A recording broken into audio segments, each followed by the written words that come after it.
Students, we are going to discuss salient features of the human genome, and here are few points which are given in your book. So I am going to discuss one by one. The first point is the human genome consists of 3164.7 million base pair, and such types of questions are important for 1 marks questions in the board examination. The second point is the average gene is made up of 3000 bases. The size may varies. It can be larger, it can be smaller than this, and the largest known gene being dystrophin. This is the important question. Once they have asked this question, that largest gene is dystrophin, having 2.4 million bases, and the total number of gene is estimated at 30,000, but this number is quite lower than the previous estimation, because earlier they have estimated that the human genome have 80,000 to 1,40,000 genes, but later on they concluded that total number of genes are 30,000 only.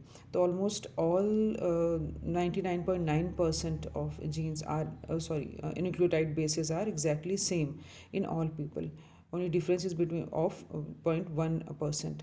So that means ki all the genes of individuals which are present on the planet Earth, I am talking about individual, that means animals, they are exactly same. 99.9% they are exactly same. So there will be no variation in them, and strangely only 0.1% gene is different from each other, and even though there are lots of differences you can see in various organisms, and the functions which are known so far is only 50% the total of the total genes which we have discovered so far. तो अभी केवल 50% का ही हमें function जो है वो केवल पता है, and less than 2% of genome codes for the protein. केवल 2% से कम जो है वो केवल जीनोम जो है प्रोटीन के लिए कोड करते हैं, एंड 50% जैसे मैंने बताया 50% का तो हमें भी काम ही नहीं पता है कि वो करते क्या हैं.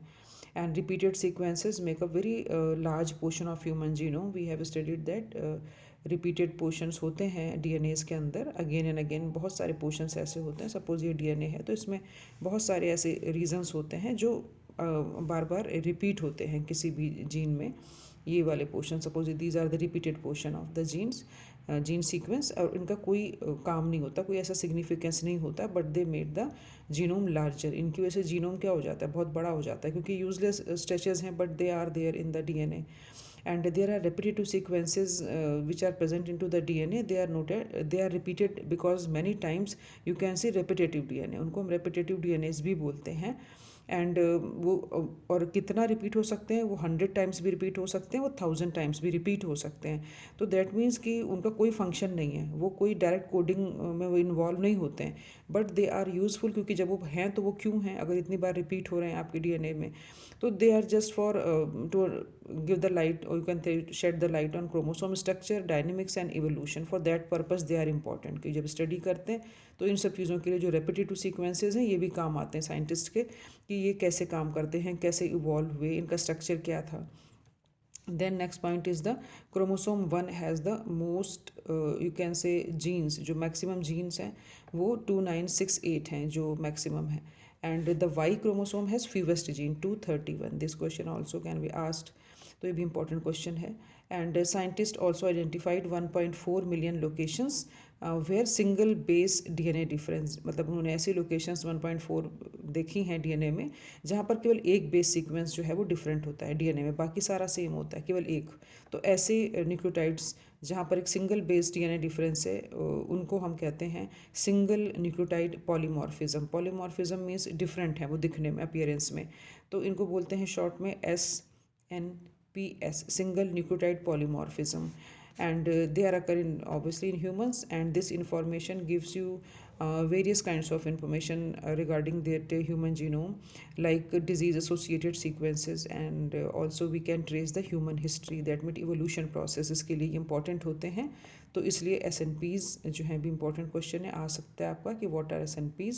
तो SNPs are the single base DNA differences which are present into the our DNA. And now we come to the application and future challenges, that what are the various applications. So once we know the proper and useful knowledge from DNA sequences, it will completely change our understanding about biological system then. क्योंकि अभी तक तो हमें ये था कि जो चीज़ें हमें पता थी उनके बेसिस पर हम अपनी चीज़ों को, ह्यूमन बींग्स के बारे में, चाहे वो डिजीज़ रिलेटेड हों या उनकी फंक्शनिंग से रिलेटेड हों, उनके बारे में हम प्रिडिक्ट कर पाते थे चीज़ों को. But once you know all the genome, once you know all the DNAs and the genes present on it, तो it will completely change your you can say understanding about the human genome और human physiology या human biology आप कह सकते हो. तो उनके बारे में कम्प्लीटली आप चेंज पर्सपेक्टिव से सोचते हैं. And for that we need expertise and creativity of scientist from different disciplines, क्योंकि एक फील्ड का नहीं, सो मैनी डिसिप्लिन्स के जो साइंटिस्ट हैं जो काम करते हैं, उनकी एक्सपर्टीज़ और उनकी क्रिएटिविटी चाहिए so that they can apply this knowledge in correct perspective in different areas of the biology. And the knowledge of human genome sequence may lead the completely new approach to the biological researches जो अब तक नहीं थी. तो इनको जानने के बाद एक बहुत ही अलग तरह का लोगों के अंदर समझ, अंडरस्टैंडिंग यू कैन से डेवलप हुई है. एक नया तरह का रिसर्च का एरिया जो है वो ओपन हुआ है. And like earlier we study one or few genes at a time, but now we can study whole genome sequence and we can study the things systematically, more systematically and on a much broader scale. क्योंकि पहले इतना systematically और इतना large scale पे हम चीज़ों को नहीं अंडरस्टैंड कर पाते थे, क्योंकि हमें पता ही बहुत थोड़ा होता था.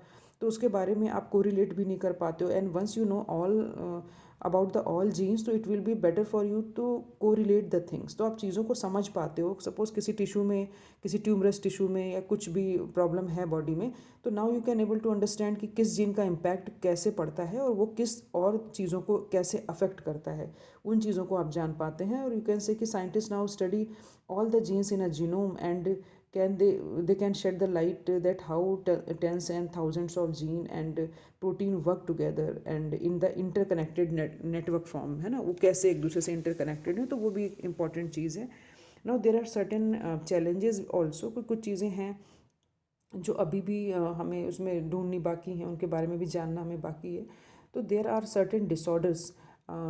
If you know that there are 1200 genes are responsible for common human cardiovascular diseases, endocrine diseases like diabetes जैसे हो जाता है endocrine disease है, neurological diseases like Alzheimer's disease and various kinds of cancer etc also. तो ये jeans उसके responsible हैं. पर अब जब हमें जीन्स ही नहीं पता थे, एक ही 2-3 जीन्स पता थे, तो हम उतना नहीं समझ पाते थे डिजीज़ के अंडरस्टैंडिंग को. हमें लगता था केवल इस जीन की वजह से ये चीज़ होती है. बट नाउ यू नो जो होल जीनोम, मतलब आपको हर एक जीन के बारे में पता है. तो आपको ईजिली इस चीज़ का समझ आ जाता है कि ये बीमारियाँ, ये डिजीज़ेज़ जो हैं वो किन किन जीनों की वजह से हो सकती हैं. केवल वो 2 या 3 genes are not responsible for that. तो वो एक अंडरस्टैंडिंग डेवलप होती है उन डिसऑर्डर्स को समझने के लिए. उनके आप various types of cancer you can see, तो उनके इफ़ेक्ट और उनकी प्रोग्रेशन कैसे है बॉडी के अंदर, वो कौन सा जीन डिटरमिन करता है, कैसे वो जीन्स के अंदर चेंज, एक जीन के अंदर का चेंज दूसरे जीन के अंदर के चेंज को इफ़ेक्ट करता है, या नॉर्मल सेल को कन्वर्ट कर देता है कैंसरस सेल में एक सेल. तो उन चीज़ों की अंडरस्टैंडिंग आपको आती है. देन हेल्थ केयर की अगर हम बात करें तो it will indirect prospects for healthier living designer drugs you can से हम बना सकते हैं. क्योंकि अगर हमें चीज़ों के बारे में, अपने जीन्स के बारे में कम्प्लीटली अंडरस्टैंडिंग है, तो हम जेनेटिकली मॉडिफाइड डाइट दे करके लोगों को जेनेटिकली और यू कैन से कि डिज़ाइनर ड्रग्स यू कैन से, मतलब हम ड्रग्स को भी मैनिपुलेट करके बना के हम अपने बहुत सारे जो जेनेटिक प्रॉब्लम्स होते हैं ह्यूमन बींग्स में, उनको हम करेक्ट कर सकते हैं. तो इस तरह की चीज़ों की फ्रीडम हमें मिली है हेल्थ केयर सेक्टर में कि हम हेल्दियर लिविंग जो है के लिए ह्यूमन बींग्स की हम तमाम तरह से ड्रग्स को और जेनेटिकली मॉडिफाइड डाइट्स को बना सकते हैं.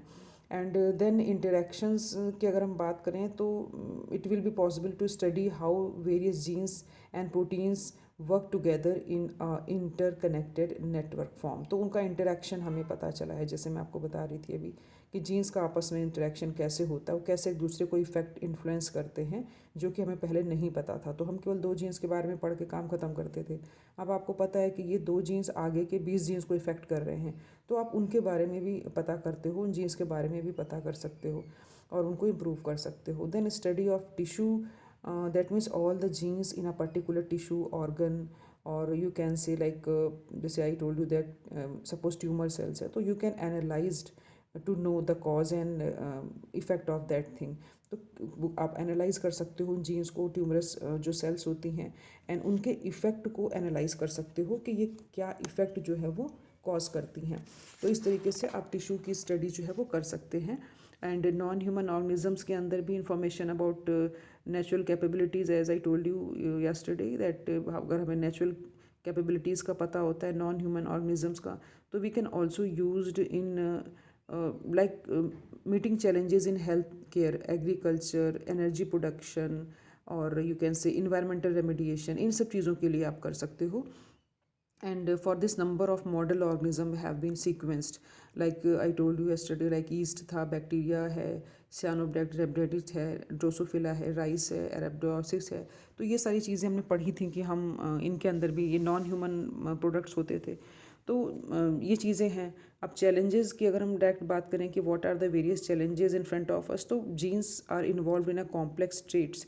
कोई एक जीन बहुत सारे कॉम्प्लेक्स स्टेट को भी गवर्न करता है, तो उसकी स्टडी करनी ज़रूरी है, because you have studied one gene, isolated one gene, and you only know only one function of that gene, लेकिन आपको नहीं पता कि वो जीन कई सारे ट्रेट्स को जो है वो गवर्न करता है। तो उसके बारे में जानना, कई बार मल्टी जीन डिजीज़ेज़ होती हैं, उनकी इनहेरिटेंस कैसे होती है उसको समझना इज़ अ चैलेंज।